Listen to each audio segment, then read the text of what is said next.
다른 걸 구하는 것이 아닙니다. 예수님 사랑할 수 있기를 바랍니다.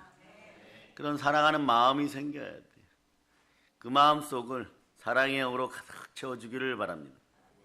오늘 본문처럼 본문 14절 요한복음 14장 15절 말씀처럼 예수님 사랑하십니까? 그러면 나의 계명을 지키리라. 말씀에 순종할 때 그 역사가 일어나는 것이에요. 여러분들이 반드시 기억해야 돼요. 예수님을 사랑하면 하나님이 여러분들을 기뻐서 받으십니다. 그럴 때 영혼이 잘 되고 범사가 잘 되고 강건한 것이에요. 네. 하나님은 하나님 나라 보좌에 계십니다. 하나님 마음을 가지고 있습니다. 우리처럼 하나님도 하나님의 마음의 인격이 있죠. 우리도 우리 마음이 있습니다. 우리 마음 속에도 지, 정, 의가 들어있습니다. 인격이 들어있죠. 뭐 양심, 생각 이런 부분도 다 마음의 일부분이죠. 그런데 하나님 우리를 사랑하셔서 우리에게 자신을 드러내실 때는 말씀으로 드러내십니다. 그럼 우리가 믿음의 대상이 누구인지를 정확히 알면 이 말씀에 자연히 순종할 수 있습니다. 요한복음 1장 1절을 보면 태초에 말씀이 계셨습니다. 이 말씀이 하나님과 함께 하셨습니다. 말씀이 곧 하나님이라고 하였습니다. 하나님 우리를 사랑하여 직접 우리에게 오셨습니다. 말씀으로 오셨습니다. 그걸 우리는 말씀으로 오신 성육신 사건, 말씀이 육신이 되는 사건이라고 했습니다. 이 사건이 어떤 사건인지 보도록 합니다. 우선 요한복음 1장 1절로 여러분들이 먼저 한번 읽어보세요. 시작. 태초에 말씀이 계시니라. 이 말씀이 하나님과 함께 계셨으니 이 말씀은 곧 하나님이시니라. 말씀이 하나님이십니다. 말씀이 우리와 함께 하십니다. 말씀 속에 하나님의 인격이 들어있습니다. 이 말씀 따라 말씀대로 오신 분이 누구시냐? 우리를 사랑하셔서 우리의 죄를 십자가에 못 박고 죽으시고 부활하신 예수 그리스도십니다. 이걸 말씀이 육신이 되신 사건, 하나님이 직접 우리에게 오신 사건, 어머니 마리아를 통하여서 아버지 하나님께서 성령으로 잉태하여 낳았다 그러죠. 그래서 이런 성스러운 은혜의 하나님께서 육신이 되신 사건을 성육신 사건이라고 합니다. 그것을 요한복음 1장 14절은 이렇게 표현하죠. 요한복음 1장 14절 읽어주세요. 시작. 말씀이 육신이 되어 우리 가운데 거하심에 우리가 그의 영광을 보니 아버지의 독생자의 영광이요 은혜와 진리가 충만하더라. 여기서 아주 중요한 것이 있어요. 말씀에 순종하는 것이 복이로다 이렇게 많은 분들이 선포합니다. 왜 그럴까요? 말씀이 하나님의 인격이었습니다. 요한복음 1장 1절은 아예 말씀은 하나님이라고 표현합니다. 그 하나님이 말씀이 되어 우리에게 오셨습니다. 그분이 누구냐? 바로 예수 그리스도십니다. 말씀이 육신이 되어 우리에게 오셨습니다. 자, 이분을 좀 더 어떻게 표현하는지 요한복음 1장 14절 다시 보십니다. 자, 요한복음 1장 14절 읽어주세요. 시작. 말씀이 육신이 되어 우리 가운데 거하심에 우리가 그의 영광을 보니 아버지의 독생자의 영광이요 은혜와 진리가 충만하더라. 그래, 예수님이 우리와 함께 하시면 삶이 은혜와 진리가 충만합니다. 하나님의 독생자가 우리에 오셨습니다.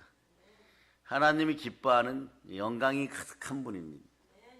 그런데 여러분, 이제부터 여러분들에게 선포합니다. 예수 그리스도가 우리와 함께 하십니다. 여러분이 성령으로 충만하면 이런 고백을 하게 돼서 이런 고백을 하신 이후에 예배 잘 드리는 여러분이 되시기를 바랍니다. 그리고 말씀에 순종해 보세요. 인생이 열려버립니다. 가난도 떠나가게 됩니다. 그동안 문제되었던 것들이 나를 예수 그리스도 만나게 하신 하나님의 사랑이었구나 이렇게 깨닫게 됩니다. 이 순간에 여러분들은 다 이기게 됩니다. 자, 그 이기는 것을 보여드립니다. 고린도서 12장 3절이에요. 자, 하나님의 영 성령님께서 함께 하셔서 예수님이 나를 구원하였다는 걸 믿어주고 나와 함께 하심을 믿는 백성들이 다 되기를 바랍니다. 그럴 때 여러분 부욕해 되기 시작합니다. 인생이 열리기 시작합니다. 자, 읽어주세요. 시작. 그러므로 내가 너희에게 알리노니 하나님의 영으로 말하는 자는 누구든지 예수를 저주할 자라 하지 아니하고 또 성령으로 아니하고는 누구든지 예수를 주시라 할 수 없느니라. 자, 성령님은 예수 그리스도의 영입니다. 그분이 우리 안에 계십니다. 그러니까 이런 얘기가 되죠. 내가 믿을 때 내 안에 예수 그리스도가 함께 계십니다. 이런 얘기하고 똑같아지는 것이에요. 그런데 여러분, 무엇을 먹을까 무엇을 마실까? 왜 이렇게들 아파하고 슬퍼하고 힘들어하십니까? 오늘 본문 15절이 이루어지지 않아서 그래요.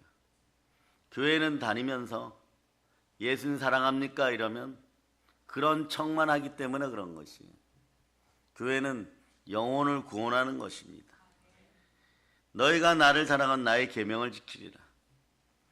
예수 그리스도를 사랑하는 것을 입으로 고백한다면 말씀에 순종하고 계명을 따라 살아가 보시기 바랍니다. 정말 예수 그리스도를 사랑하십니까? 여러분 인생 문제가 바로 해결됩니다. 아무리 큰 문제도 해결됩니다. 왜냐하면 예수 그리스도가 모든 걸 성령으로 처리해 주십니다. 보이는 세계뿐만 아니라 안 보이는 정신 세계까지도 성령으로 치료해 주십니다. 성령의 불이 임하고 그 아픈 부분 다 치유됩니다. 또 이런 분들 꼭 있어요. 가난한 부분은요. 그렇죠. 이 나라 대한민국에서 요즘같이 이런 이야기를 안 물어볼 사람이 없겠죠. 가난도 치유가 됩니다. 왜냐하면 이분이 바로 어떤 분이신가만 알면 됩니다. 예수 그리스도는 하나님의 아들입니다. 이 땅에 오셔서 나를 사랑하시고 나를 위하여 몸짓고 피 흘려 나를 구원하였습니다. 우리는 영생이 확보되었습니다. 예수 믿고 천국 간다 이 얘기예요. 여기까지는 누구나 쉽게 알아들을 수 있어요. 그런데 이렇게 천국 간다는 것이 믿어지는 사람은 진심으로 삶의 문제가 해결되기 시작하는 것이에요. 그러다 보면 이런 일이 발생하죠. 내 인생에 문제가 발생하는 것도 복이었구나. 그래서 내 힘으로, 사람 힘으로, 육신의 힘으로, 그렇죠. 성경을 보면 이러죠. 에덴 동산에서 뱀이 미혹하여서 아담과 하와가 선악을 알게 하는 나무 열매를 먹고 바로 가난이 드러나요. 첫째, 인격이 사람의 인격이라고 하는 것이 제 앞에서는 아무것도 아니구나. 부끄러워지는구나. 그 인생을 보니까 옷 한 벌도 제대로 못 입는 벌거벗겨진 인생이었구나. 그렇게 수고하고 애써도 벌거벗겨졌고, 그 하나님이 오셔가지고 아담아 너 왜 죄 지었니? 이러니까 그동안은 조건 안에서 에덴 동산이란 좋은 조건 안에 그 조건도 누가 주었습니까? 하나님이 주었습니다. 이 지구도 누가 주었습니까? 하나님이 주었습니다. 천하 만물을 누가 주셨습니까? 하나님이 주셨습니다. 여러분의 돈 벌고 먹고 살 수 있는 능력도 누가 주셨습니까? 하나님이 주셨습니다. 바다의 새, 하늘의 새, 바다의 물고기, 들짐승, 여러분의 애완견도 누가 주셨습니까? 하나님이 주셨습니다. 사실은 이 모든 것이 은혜였습니다. 하물며 숨쉬는 공기도 여러분의 재능도 하나님이 주셨습니다. 그런데 그걸 잊고 살았단 말입니다. 근데 어느 순간에 자기 힘에 부치는 일들이 자꾸 발생돼요. 그러다가 이제는 도저히 안 되겠다. 힘쓰고 애쓰고 넘어지고 자빠지고 이렇게 반복해서 사람들 앞에 부끄럽다. 내 인생이 벌거벗겨졌구나. 죽을 것 같구나. 이럴 때 누구를 쳐다보느냐? 혹시나 구세주가 안 계실까? 구원의 길이 없을까? 그러다가 교회 다니시는 분들은 예수님이 계시지. 그러니까 고난과 시련을 통하여 이 문제를 통하여서 우리는 하나님을 만나게 되는 것이 이게 영광이라는 것이. 그럴 때 가난의 문제 같은 건 즉시 해결된다는 것이. 왜냐하면 믿어지기만 하면. 그 성경은 이렇게 얘기하죠. 빌립보서 4장 19절로 보세요. 하나님은 말이에요. 오로지 그 아들 예수 그리스도를 통하여서만 증거를 받으십니다. 그러니까 우리가 예수님 믿고 그 안에 있고 그분이 내 안에 있다라고 믿으면 어떤 일이 벌어지느냐? 모든 쓸 것들이 채워지는 것이. 이게 사업에 성공하는 방법이죠. 한번 읽어보세요. 시작. 나의 하나님이 그리스도 예수 안에서 영광 가운데 그 풍성한 대로 너희 모든 쓸 것을 채우시리라. 아멘 할렐루야.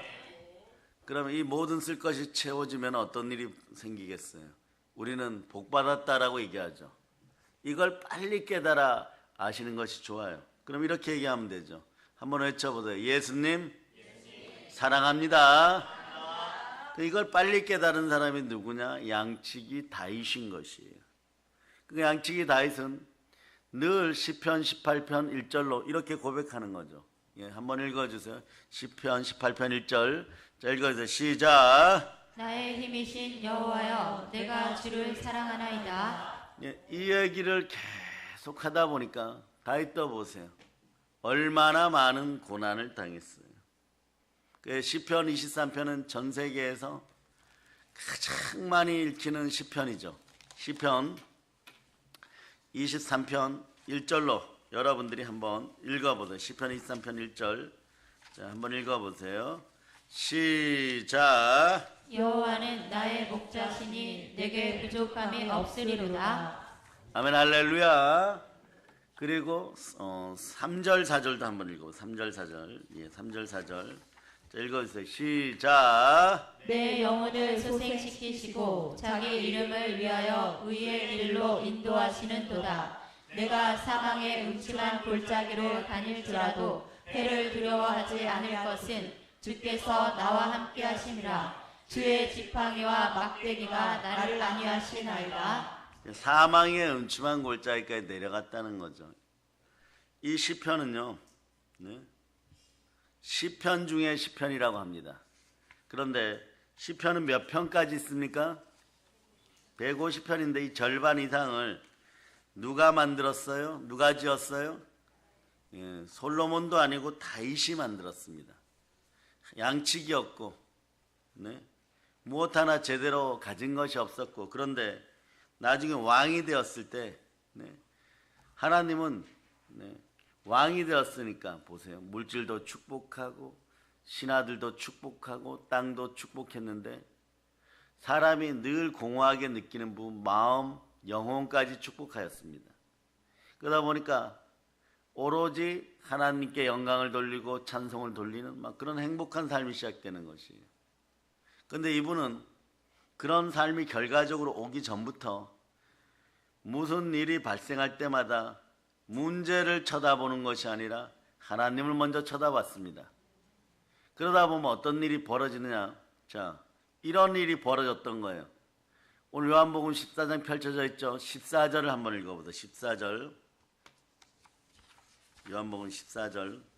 자, 읽어주세요. 시작. 내 이름으로 무엇이든지 내게 구하면 내가 행하리라. 그 시절에는 예수 그리스도가 오시지 않았지만 여호와 하나님의 이름으로 기도하면 이루어진다를 알았던 것이에요. 그런데 거기에 특별한 소스와 기법이 필요하다는 걸 알았습니다. 항상 그런 거예요. 하나님을 사랑해야 되는구나. 연인의 감정으로 나가는 거죠. 그래서 나의 힘이 되신 여호와여, 내가 주를 사랑합니다. 끊임없이 고백하는 거죠. 그러다 보니까 고난 가운데 계속 넘어졌어요. 그래서 다윗의 시편은 고난이 잉태한 값진 진주죠. 그런데 그 와중에도 사랑을 고백해버립니다. 힘들 때일수록 사랑을 고백해버립니다. 그리고 신앙 고백할 때 이러죠. 그 모든 것에서 승리하게 하시니 감사합니다. 이런 식으로 자꾸 끝내버려요. 물론 자신의 문제점 자꾸 아랩니다. 근데 첫 번째 시편은 하나님을 인정하고 사랑하는 마음을 드러내고, 두 번째 중간 부분은 삶에서 무엇을 기도해야 될지를 정확히 얘기하고, 세 번째는 말이에요, 감사함으로 역시 하나님이십니다, 사랑합니다, 이런 식으로 끝내는 것이에요. 한번 외쳐보세요. 사랑합니다 하나님. 사랑합니다, 하나님. 그런데 뭐라고? 여호와는 나의 목자시니 내게 부족함이 없으리로다. 시편 23편은 이렇게 시작해요. 철저하게 하나님을 인정하고 시작합니다. 그러니까 그 다음 보세요. 그가 나를 푸른 풀밭에 누이시고 쉴만한 물가로 인도하는 곳, 내 영혼을 소생시키시고 자기 이름을 위하여 의의 길로 인도하는 것이다. 모든 말이 긍정인 동시에 철저하게 믿음으로 예수 그리스도, 여호와 하나님, 우리는 하나님 아버지의 이름을 자꾸 높여버려요. 아버지 사랑합니다, 하나님 사랑합니다, 이런 거하고 똑같아요. 그러면 그 사랑을 실천할 때 다윗은 언제나 하나님이 주신 계명과 율례를 철저히 지켰어요. 그러니 원수도 미워하지 말고 내 손에 맡겨라 이러면 하나님께 다 맡겨버려요. 그러니까 지긋지긋하게 어려운 고난 가운데서도 모든 것에 승리하여서 결국은 다윗 황제가 됩니다. 황제가 되고 나서는 고난이 없을까요? 고난이 있어요. 오늘 시편 23편은 이 아름다운 시가 나왔는데 고난 중에 잉태된 값진 진주 같다고 말씀드렸죠. 지금 다윗은 피난하고 있습니다. 그런데 그 와중에도 평안해지고 영혼이 소생되었어요. 다른 나라가 쳐들어온 것도 아닙니다. 왜 이렇게 되었을까요? 압살론이 반역을 일으켰습니다. 이 압살론은 다윗의 셋째 아들인데 말이에요. 얼굴이 잘났고 몸이 균형이 잘 잡히고 두뇌가 명석한 천재였습니다. 약간 오만했겠죠. 교만했습니다. 교만은 패망의 선봉인 것이에요. 그런데 순서를 따져보니까 자신에게 왕위를 줄 것 같지 않아. 결정은 이거예요. 자기 지식으로 생각했을 때 왕권이 자기에게 올 것 같지 않습니다. 압살론은 마음이 엉뚱한데 미혹되어서 패역의 죄를 짓죠. 그 결과 다윗은 피난가는 신세가 됩니다. 이때도 말이에요. 하나님의 사람은 어떠냐? 그 아들 원망하지 않아요, 여러분. 압살론아 내 아들 압살론아 눈물을 흘림 낭망하지 않습니다. 슬퍼하지 않습니다. 다만 그 아들을 위해서 기도 시작합니다. 왜냐? 그 시절은 선지자, 왕, 제사장들 기름 부음 받았습니다. 다윗이 한 가지 아주 잘한 것이 있어요. 말씀의 질서, 우리로 얘기하면 교회의 질서, 기름 부음의 질서를 잘 지켰습니다. 자기가 사울 왕에게 장가들어서 그 집안에 장가들어서 그 딸의 남편이 되어서 사위가 되었지만 사울 왕이 말씀에 불순종하여 미혹되는 순간에 자꾸 넘어졌습니다. 넘어지는 순간순간마다 다윗을 공격하고 그리고 힘들게 하였을 때 다윗은 도망자의 신세가 되었지만 도망자의 신세 가운데 자기를 죽이겠다고 온 사울 왕에 대해서 몇 번을 살려주고 신하들이 그렇게 얘기합니다. 지식적으로 상식적으로 생각해 보세요. 지금 이 사울 왕을 죽여야 마땅한 자리입니다. 이럴 때 기름 부음 받은 주의 왕이라고 하고 자신은 그 질서를 철저히 지켰을 때 어떤 일이 벌어지냐? 하나님은 정말 하늘 문을 열어주십니다. 그거 아십니까? 지금 이렇게 피난 중에도 다윗은 무엇을 생각하고 있느냐? 하나님의 성전 지을 생각을 하고 있는 것이에요.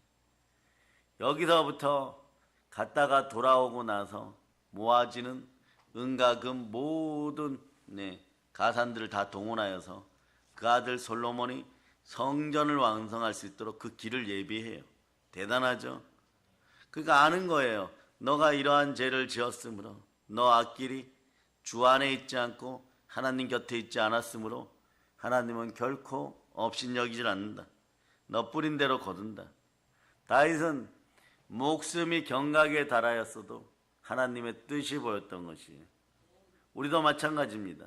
이 시편은 그래서 보세요. 힘들 때 지어졌죠. 가장 가슴이 답답하고 괴롭고 어쩜 외롭고 슬프고 눈물 나고 사람으로서는 어떻게 할 수 없는 죽음의 공포의 순간이죠.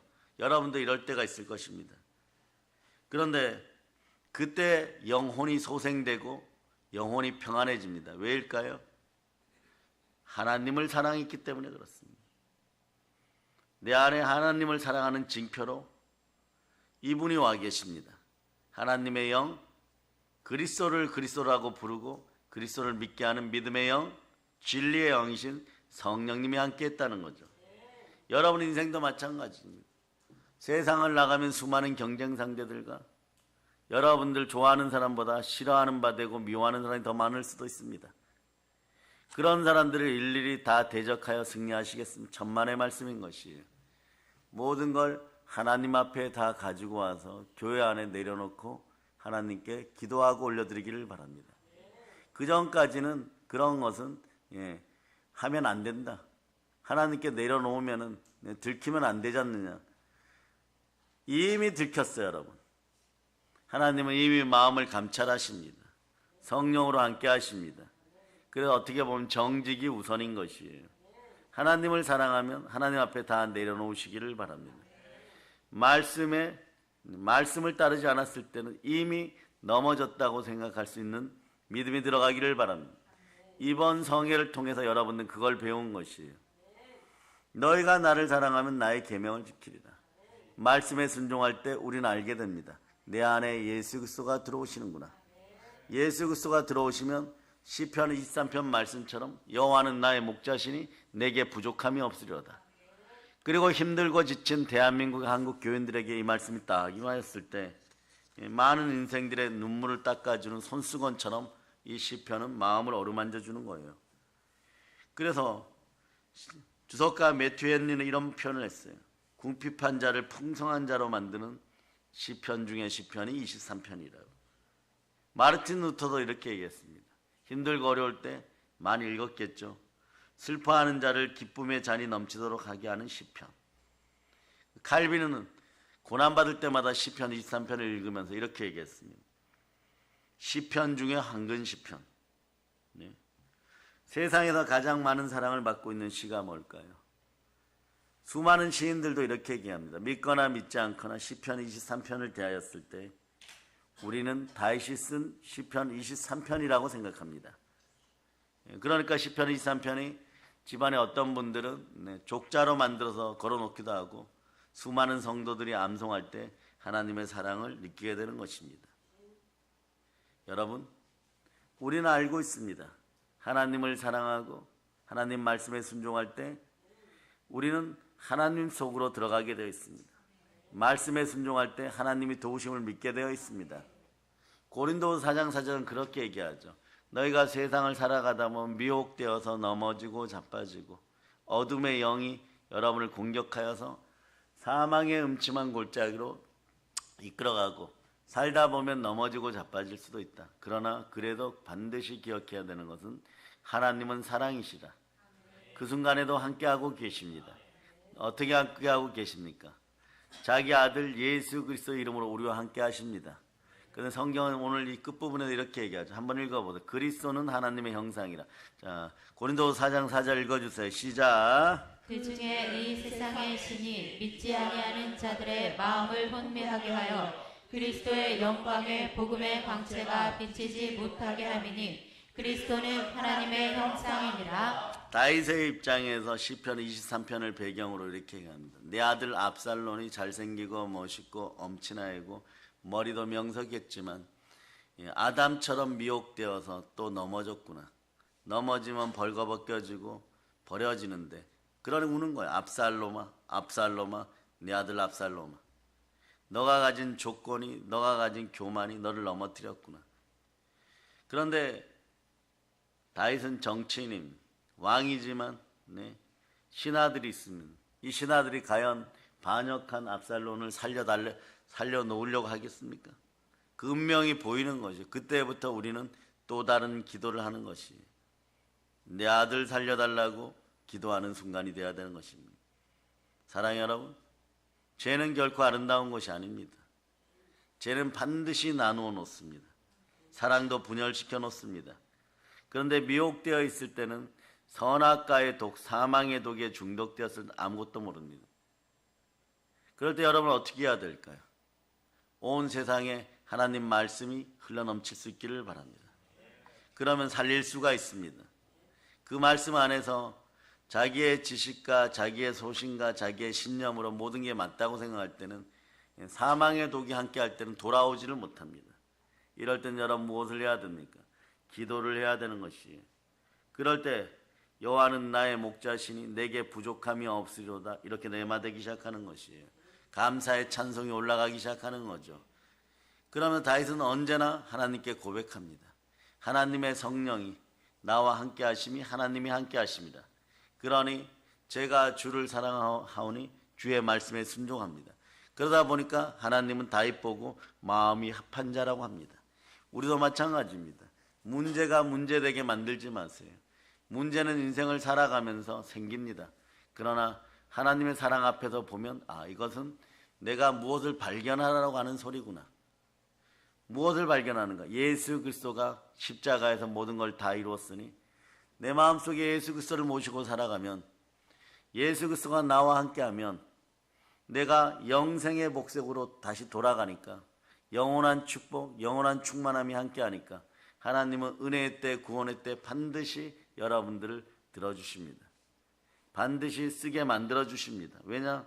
내 영혼을 소생시키시고 자기 이름을 위하여 의의 길로 인도하시는 분은 바로 아버지 하나님이십니다. 고린도 4장 4절은 그래서 이렇게 얘기하죠. 그리스도는 하나님의 형상이니라. 이 말씀이 다윗에게도 동일하게 적용되었던 것이에요.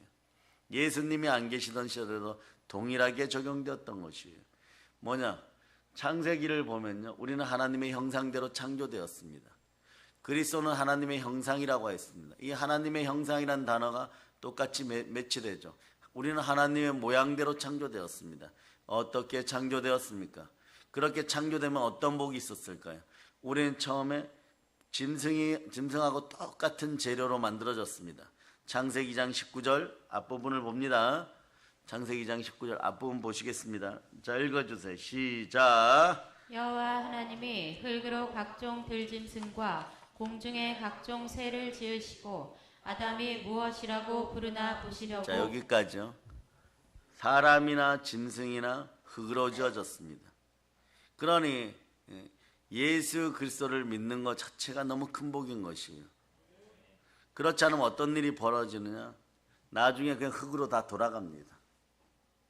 모두가 흙으로 돌아갑니다. 원재료가 흙이니까 흙으로 돌아갑니다. 그런데 우리는 이렇게 얘기합니다. 하나님 아버지께로 돌아가야 돼. 나의 천국 본향으로 돌아가야 돼. 그렇게 얘기하는 거죠. 그럼 어떻게 하면 돌아갑니까? 그 근거도 내가 만든 것이 아니라 하나님이 주셨습니다. 창세기 2장 7절로 보십니다. 창세기 2장 7절. 자, 한번 읽어주세요. 시작. 여호와 하나님이 땅의 흙으로 사람을 지으시고 생기를 그 코에 불어 넣으시니 사람이 생명이 되니라. 하나님이 우리 코에다 생기를 불어넣었습니다. 그럴 때 여러분 살아있는 영, 살아있는 영혼이 되었어요. 그걸 생명이라고 그러죠. 다른 단어로 보면 성령의 숨결, 생명에너지 이렇게 표현되어 있어요. 지어지기는 흙으로 똑같이 지어졌지만 우리 코 속을 통하여서 생명 기운을 불어넣어 버렸습니다. 살아있는 생명입니다. 살아있는 생명은 나중에 우리 육신은 흙이 되어도 저 생명 기운, 영은 하나님께로 돌아가야 됩니다.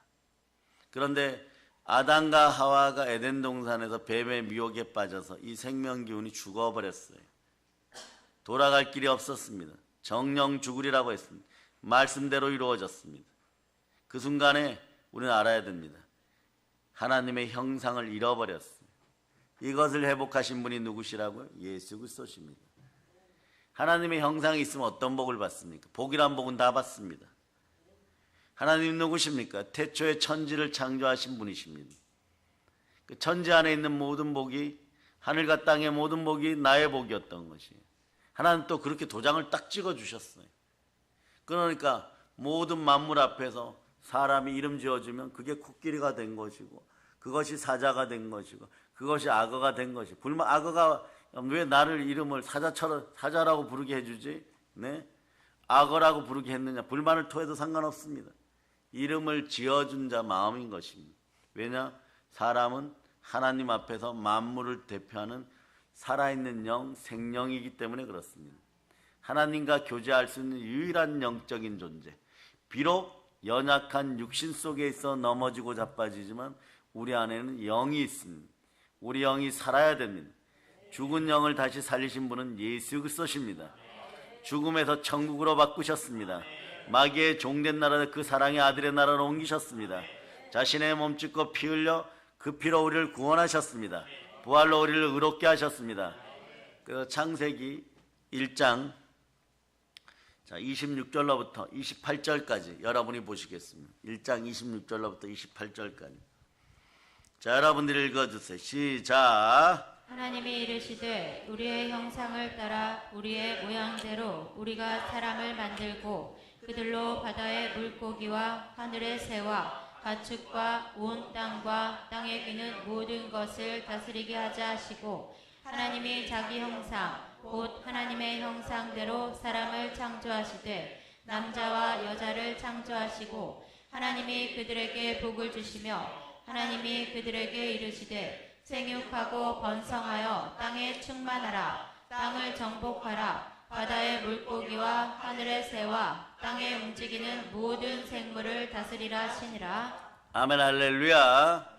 그렇기 때문에 보이는 세계나 보이지 않는 세계나 모든 만물을 다스리는 건 사람이에요. 그러니 여러분 인생을 괴롭히는 어둠의 영, 질병, 그리고 더러운 귀신까지도 절대 두려워하지 마세요. 우리에게는 이런 걸 다 다스릴 수 있는 힘이 있어요.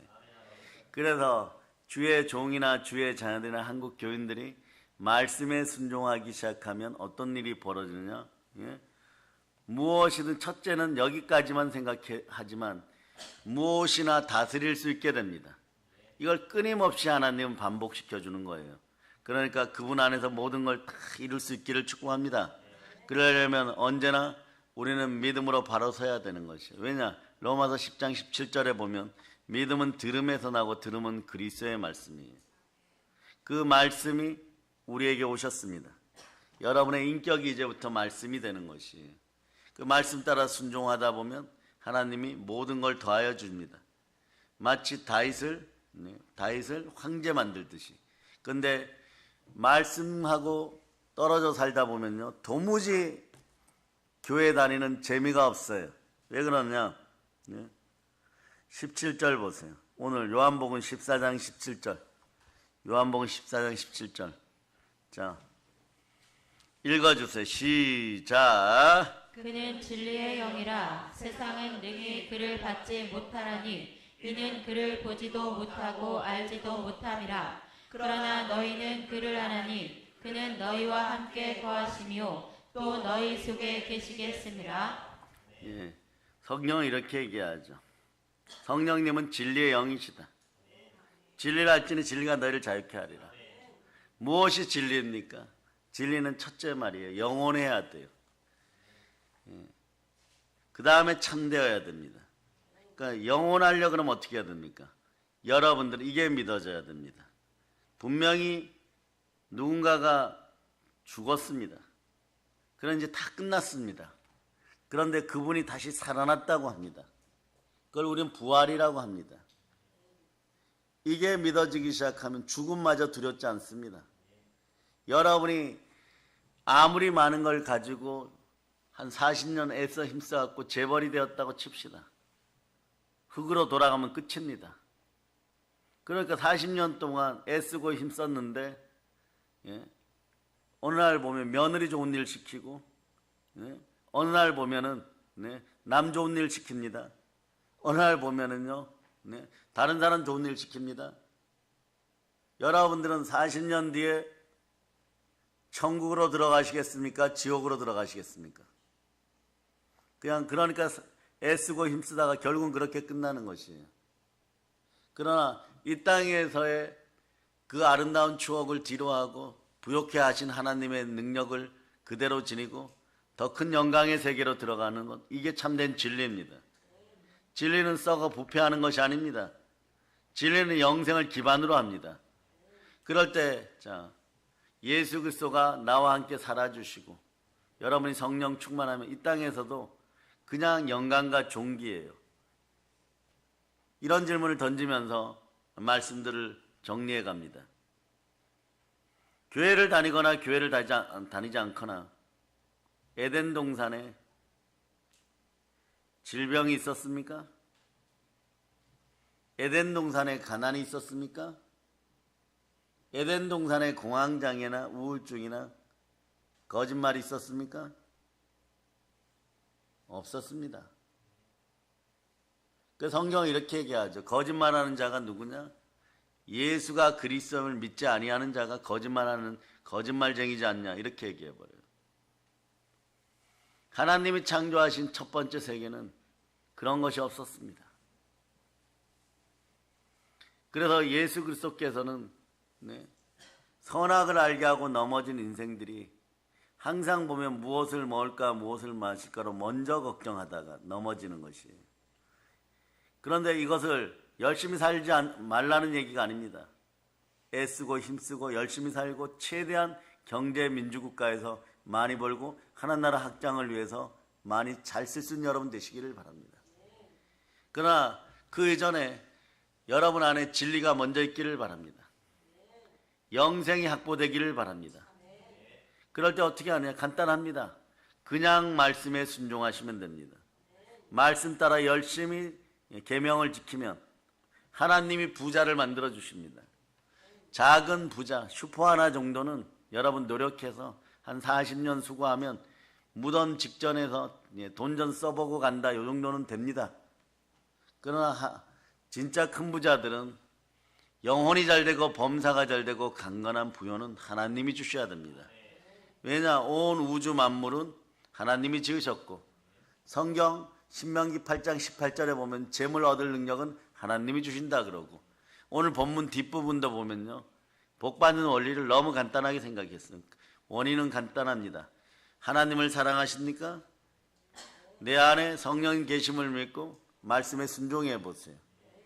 그냥 구욕해 됩니다. 그것이 오늘 본문 뒷부분의 23절입니다. 23절.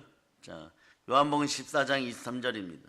읽어주세요. 시작. 예수께서 대답하여 이르시되 사람이 나를 사랑하며 내 말을 지키리니 내 아버지께서 그를 사랑하실 것이요 우리가 그에게 가서 거처를 그와 함께 하리라. 아멘 할렐루야. 예수님께서 대답하여 이르시되 사람이 나를 사랑하면 말씀을 지킬 것이요 내 아버지께서 그 사람을 사랑하시고, 하나님이 우리를 사랑하면 이미 창세기에 약속한 저 충만한 복이 다 여러분의 것입니다. 영적인 복도 여러분의 것입니다. 그럴 때 우리가 그에게 가서 거처를 그와 함께 하리라. 어떻게 하냐? 성부 성자 성령 하나님이 우리 마음을 성전 삼고 들어와 버리십니다. 그럴 때 들어올 때 이제 어떤 일이 벌어지느냐? 예수 피가 마음을 청소해 버려요. 그럴 때 자꾸 문제가 드러나요. 그 문제 속에서 발견합니다. 아, 내 속에 이런 걸 숨기고 살았었구나. 마귀의 종된 노릇하며 이런 걸 숨기고 살았구나. 내 이익을 위해 숨기고 살았구나. 그러니 예수님이 있을 자리가 없었구나. 근데 예수님 사랑합니다. 다시 다윗처럼 고백하면 하나님 사랑합니다. 사랑하면 성경이 뭐라고 얘기합니까? 너희가 나를 사랑하면 나의 계명을 지키리라. 그냥 말씀에 순종해라. 또 오늘 요한복음 14장 23절에 이렇게 얘기합니다. 사람이 너희가 나를 사랑하면 내 말을 지켜라. 그러면 내 아버지께서 너를 사랑한다. 그러면 너희가 무엇을 먹을까 무엇을 마실까에 집중하는 것이 아니라 그의 나라와 그의 의에 집중하니 하나님은 폭포수같이 내 이름으로 부어줄 것이다. 그러니까 성경이 다 보이기 시작하는 거예요. 그러니 예수님을 처녀 몸으로 잉태하였던 마리아가, 어머니 마리아가 그러죠. 이렇게 고백하죠. 자, 한번 봅니다. 그의 고백이 여러분의 고백이 되면은 이미 여러분들은 복이 들어온 거예요. 별것도 아닌 것 같은데 복이 들어옵니다. 자, 누가복음 1장 45절부터 봅니다. 누가복음 1장 45절. 자, 읽어주세요. 시작. 주께서 하신 말씀이 반드시 이루어지리라고 믿은 그 여자에게 복이 있도다. 예, 말씀이 이루어짐을 여러분이 믿으시기를 바랍니다. 그럴 때 뭐라고 표현하느냐? 이런 고백도 좀 필요해요. 그 앞에 38절, 누가복음 1장 38절로 보십니다. 읽어주세요. 시작. 마리아가 이르되 주의 여종이오니 말씀대로 내게 이루어지이다 하매 천사가 떠나가니라. 아멘 할렐루야. 자, 말씀대로 이루어진다고 고백하는 이것이 바로 하나님을 향한 사랑 고백이요. 하나님 사랑 고백을 이렇게 받기를 원하십니다. 너희가 나를 사랑하면 나의 말씀을 지키리라. 그 인생이 무너졌습니까? 과거는 이미 지나갔는데 너무 상처가 많이 나고 가난하고 쓴뿌리가 많이 났습니까? 상관없습니다. 미래는 분명히 밝은 건 아는데 오늘 내가 해야 될 일을 모르십니까? 그냥 말씀 따라 예배를 잘 드리시기를 바랍니다. 오늘만 잘 사용하면 미래도 열려버립니다. 왜냐하면 과거, 현재, 미래를 주관하신 분은 하나님이십니다. 그분이 말씀합니다. 너희가 나를 사랑하면 나의 계명을 지키리라. 그럴 때 성삼위 하나님이 여러분 마음에 들어오셔서 주인 되었을 때 마음이 평안해집니다. 이 평안의 축복이 임할 때 영혼이 잘 되고 범사가 잘 되고 강건한 것이에요. 그래서 진리는 말이에요, 여러분. 영원해야 되는 것입니다. 그러면 진리가 영원하면 여러분에게 어떤 일이 있을까요? 이제 말씀을 정리해 들어갑니다. 24절, 오늘 요한복음 14장 24절로 보시기 바랍니다. 시작. 나를 사랑하지 아니하는 자는 내 말을 지키지 아니하나니 너희가 듣는 말은 내 말이 아니요 나를 보내신 아버지의 말씀이니라. 듣는 복이 있어서 말씀이 들리기를 바랍니다. 그럴 때 어떤 말씀이 들리느냐, 이런 말씀이 들립니다. 예수가 모든 걸 회복하였다. 예수가 그 피로 너를 구원하였다. 예수가 내 아들인데 너희를 위하여 죽었다가 부활하였느냐. 성경을 통해서 이 말씀을 만납니다. 그럴 때 여러분들은 여러분의 영이 기뻐하는 소리를 들립니다. 나 이제 아버지 하나님께 돌아갈 수 있어. 영생이 주어졌어. 그러고 성령님이 나와 함께하니 우리를 돕도록 준비된 사람, 준비된 영들, 그 영들이 어떤 영이에요? 처녀 마리아가 잉태하였을 때 와서 알려주는 가브리엘 천사장, 보이지 않는 세계의 천사들도 여러분을 돕기 시작해요. 하나님 말씀에 순종하였더니 인생이 열려버리는 것이에요. 근데 좀 더 하나님의 사랑을 표현하고 싶은 대한민국 교인들 많습니다. 한국인들은 유교 신앙이 강해가지고 유교 믿음이 강해가지고 뭘 해야만 꼭 될 것 같아요. 그러나 그 전에 말씀부터 순종할 수 있기를 바랍니다. 뭘 해야 되면 이렇게 하시면 됩니다. 자, 마태복음 28장 19절로부터 20절까지 자, 읽어주세요. 시작. 그러므로 너희는 가서 모든 민족을 제자로 삼아 아버지와 아들과 성령의 이름으로 침례를 베풀고 내가 너희에게 분부한 모든 것을 가르쳐 지키게 하라. 볼지어다 내가 세상 끝날까지 너희와 항상 함께 있으리라 하시니라. 아멘. 할렐루야. 예수님 우리와 항상 함께 하십니다. 어떻게 해요? 성령으로 우리와 함께 하십니다. 그럼 여러분 이제 이미 인생을 성공할 기준이 되었죠. 자, 이 땅에서 여러분 영광과 존귀를 누리세요. 성령님이 함께하는 분들은 영광과 존귀를 누릴 수 있는 충분한 자격이 회복되었습니다. 회복시키시고 부흥시키신 분이 누구십니까? 바로 예수 그리스도입니다. 이 구약의 원어 중에 부흥이란 단어의 뜻 중에 회복이란 뜻이 있어요. 여러분 부흥된 사람들이에요. 예수 그리스도를 통하여 부흥된 사람들이에요.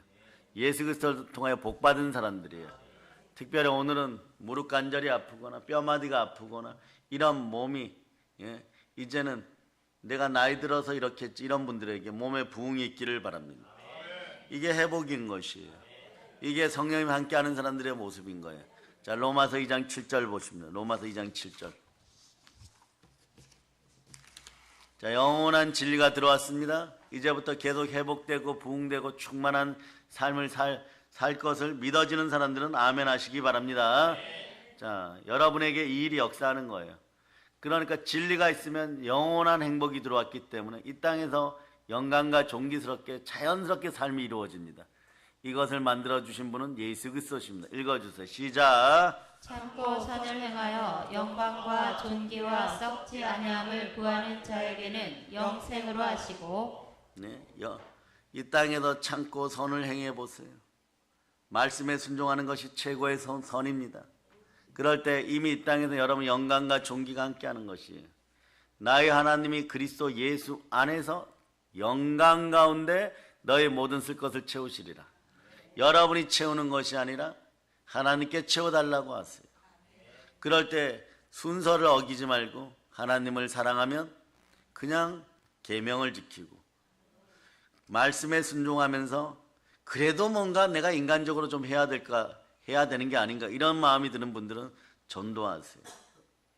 말씀과 예배 가운데 집중하기 시작하면 이미 여러분 복 받았습니다. 이런 분들은 그냥 회사 나가든 직장을 나가든 사업을 하든 그냥 성령님이 진리의 영이 나와 함께 하시는구나. 그러면서 열심히 그냥 사세요. 그럼 때 되면 하나님이 모든 것을 높여주십니다. 그때까지 조금 인내하면서 가실 수 있기를 바랍니다. 영혼이 잘되고 범사가 잘되고 강건한 원리를 오늘 알았습니다. 결국은 그냥 말씀 따라 순종하며 잘 살 수 있기를 바랍니다. 여러분 이미 복 중에 복을 받았습니다. 이 모든 걸 누릴 수 있기를 바랍니다. 이제 성령 충만하여서 복음으로 세계를 정복합시다. 충만한 기쁨 속에 세계를 정복합시다. 모든 걸 예수님 이름으로 전합니다. 보혈론칩니다. 자, 하나님 아버지 감사드립니다. 영혼 육에 기름 부어주시고 아브라함의 믿음을 더하셔서 듣는 복을 허락하셔서 우리는 사람 말 듣는 것이 아니라 하나님 말씀을 들어서 종용이 하나님 뜻 안에 기쁨으로 살았더니 영혼이 잘 되고